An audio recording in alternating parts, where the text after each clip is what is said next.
on the street. Yeah. You know, a lot of times you were in the shelters, even in Hamilton. Yeah, I know. Anybody from Hamilton watching, I'm going to tell you right now, anybody survives Hamilton, you guys are warriors. Like, there's a lot going on in Hamilton. But let us know, like, okay, when you sleep on that king size bed, right? Mm-hmm.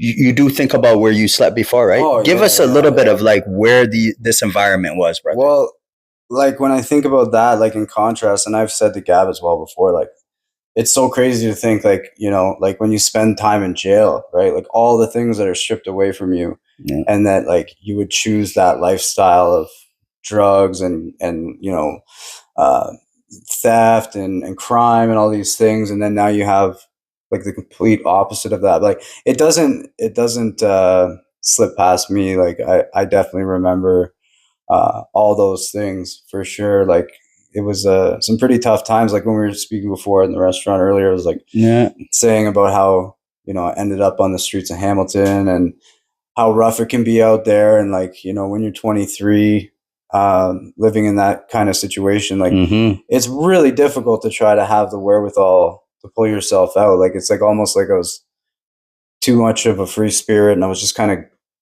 like going with the breeze wherever it took me, kind of thing. And like I was fortunate, like I said, to have my support system, my family to kind of like check in and remind me, like, hey, and you have living a great lifestyle. You have a great father that believes in the Lord. He believes in God, right?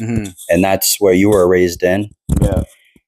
Man, even when I look at you right now, bro, I just think about year one. I think about year two. I think about the other guys that are struggling and how much me and you just spent time talking about, like, how can we uplift them? This is it right here, guys. We're not no guys that are like, you know, on the camera all day or whatever. Like we get nervous and everything, but we're doing this for other people also. There's guys that are going to watch this and they're going to say like, man, that's Jake and Ziggy. Like, and that all goes back to believing in ourselves, right?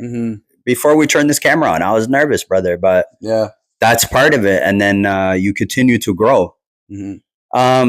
For you, brother, you just had a performance because you do music and he does it well. And you did it on the same street that you went for treatment, bro. Yeah, that was so funny. And it was really nice because like my counselor who actually saw me back in 2019, who I saw for that whole, whatever it was, 5 or 6 months, Rhoda, shout out to Rhoda, because she really helped me. Thank you so much. Become introspective and really kind of figure out for myself what I needed to be able to get to where I am now. So it was really beautiful to have it come for full circle and her come there and come check out the show and everything. So kind of a cool story to be able to say, like, you know, started down there with a hand-built ukulele I made, and a suitcase full of clothes, and and now we're here.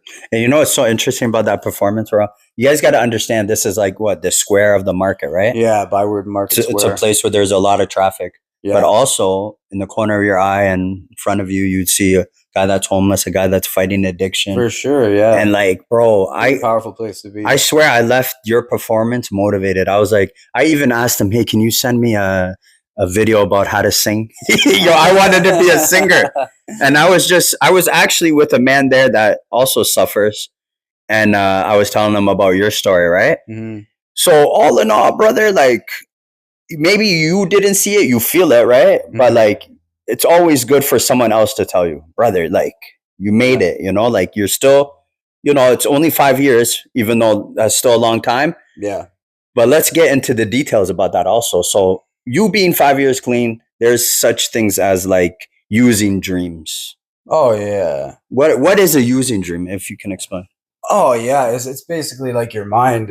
Like you have all those neurological wirings that from back in the day, like they don't go away.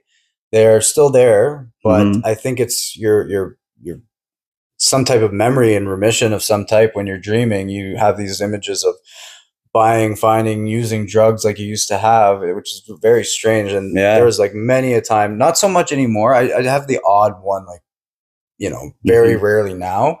But for the first, like, I'd say a couple of years, I would feel like I messed up my sobriety, and I was like, oh, damn, you know, like, and then I'd wake up and realize that I hadn't used, but like it's so surreal sometimes. Yeah, So the mind is a crazy thing. That's what it is, man. So there's a physical battle. Yeah, there's a mental battle, for sure. and like, you know, we know a lot of people that are trying to overcome addiction and stuff like that. And I hear this a lot because, guys, I've never had a problem with addiction, but I've always looked at my situation and said, man, I know trauma, I know pain. Like, I got horrible issues with my body, with my leg and everything like that. And it really grinds me. Many days it grinds me. And I look at God and I say, you know, God, the Father, you know, you're our Father. I thank you so much. And I always wonder why I didn't fall to addiction. I can't look at it and be like, someone made a choice. We need to remove people that say things like this, because it's difficult to say that somebody made a choice. The only reason why you're saying that is because you're looking from the outside. You're thinking, oh, I'm 100% at this time. I'm not hurting. There's trauma. There's even kids that aren't hurting and their friend just did it. Yeah. And this is a chemical thing that you're putting in your body and your brain and everything. So yeah. Well, that's what I think, like, too, like, to touch on the use of substances amongst teens and stuff like that. Like, it's going up. And, like, I think some of the stuff that they're using is getting more and more severe, right? Even though they've said that there was, like, a decline in kids wanting to drink, like, people were starting to kind of come around to the fact that it's poisonous and it's not good for you and stuff like that. So there is, like, a small, I'd say a decent amount of percentage of people that are, you know, moving in that direction. Like, we're starting to get a little bit better, but, like, you know, this stuff is everywhere and it's, like, in a lot of different stuff. Like, I've known a few people that have gotten contact with, like, fentanyl and stuff like that because of from like, just cross contamination, right? Okay, like, yeah. people weighing up the same stuff on the same thing, like, being in, because it doesn't take a lot with that carfentanil and stuff like that, right? Like that's the stuff that when I used to go when I was living in the GTA.